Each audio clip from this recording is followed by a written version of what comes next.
आइए अब हम आगे बात करते हैं मूल अधिकार के आगे अनुच्छेद 21 में क्या कहा गया है।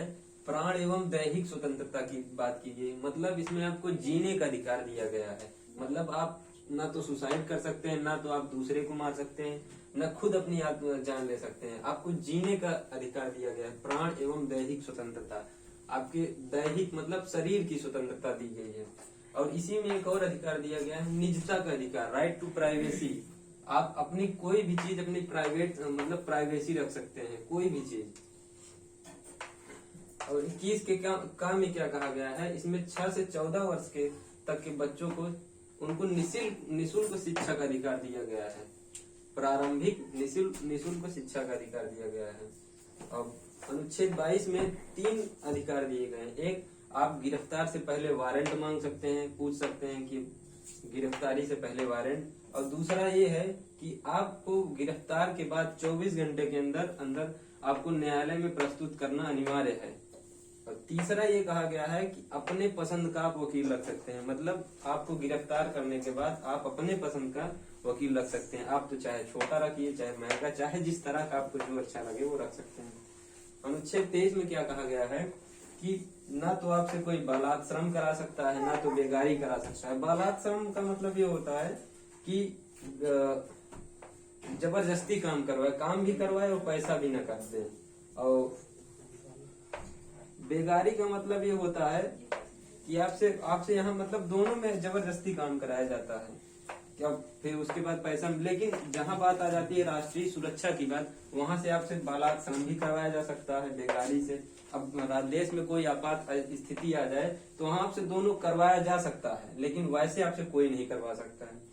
अनुच्छेद 24 में क्या कहा गया है, इसमें कहा गया है 14 वर्ष से कम उम्र के बच्चों को खतरनाक काम में नहीं लगा सकते हैं। जैसे कि पटाखा के फैक्ट्री में हो गया या कांच के कारखानों में, मतलब ऐसे खतरनाक कामों में 14 वर्ष से कम उम्र के बच्चों को आप नहीं लगा सकते हैं। ये 24 में कहा गया, 24 और 14।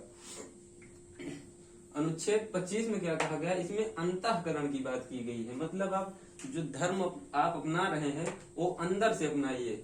इसमें कई छूट दी गई, जैसे सिख लोग जो हैं अपने पास हमेशा कृपाण रखते हैं, मतलब तलवार छोटी सी रखते हैं, या जो जैसे जिसका वो उनका अंतःकरण की। जैसे हिंदू लोग क्या है, तिलक लगाते हैं, टीका लगाते हैं, मुस्लिम दाढ़ी रखते हैं।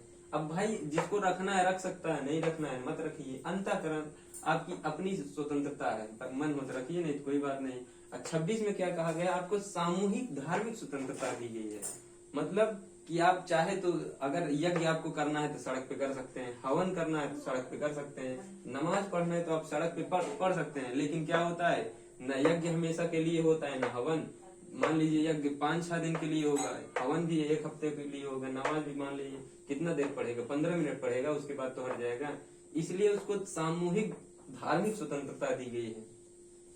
अनुच्छेद 27 में क्या कहा गया है, इसमें कहा गया है कि धार्मिक धन पर टैक्स नहीं लगेगा। जो भी धार्मिक धन होगा, जो मंदिर में होगा, ये जो भी होगा, उस पर कोई भी टैक्स, नो टैक्स, बिल्कुल भी कोई टैक्स नहीं लगेगा। और फिर 28 में ये भी कहा गया है कि अगर धार्मिक धन पे टैक्स नहीं लगेगा तो जो सरकारी धन है उससे धार्मिक शिक्षा नहीं दी जाएगी। मतलब जो सरकारी पैसे से किसी धर्म की शिक्षा नहीं दी जाएगी।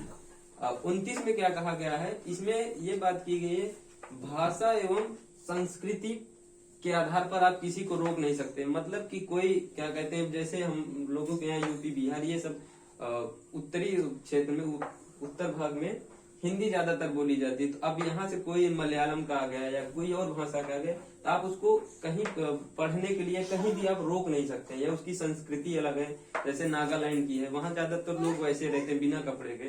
तो किसी के भाषा और संस्कृति के आधार पर आप उसको कहीं जाने से, कहीं पढ़ने से, कहीं कुछ भी करने से आप रोक नहीं सकते हैं। यही 30 में कहा गया है कि अगर वो खुद नहीं जा रहा है, जो अल्पसंख्यक हैं या भाषी और संस्कृति के आधार पर अल्पसंख्यक हैं, वो अपनी खुद की संस्था खोल सकते हैं पढ़ने के लिए, यहाँ पढ़ने के लिए खोल सकते हैं, या कुछ भी कार्य करने के लिए अपनी स्वयं की संस्था डाल सकते हैं। उसका जो पैसा या खर्च आएगा वो गवर्नमेंट देगी, सरकार देगी। 31 में क्या कहा गया है, संपत्ति का अधिकार। ये पहले था, वर्तमान में इसको खत्म कर दिया गया है। इसको उठा के डाल दिया गया है 300 के का में। बस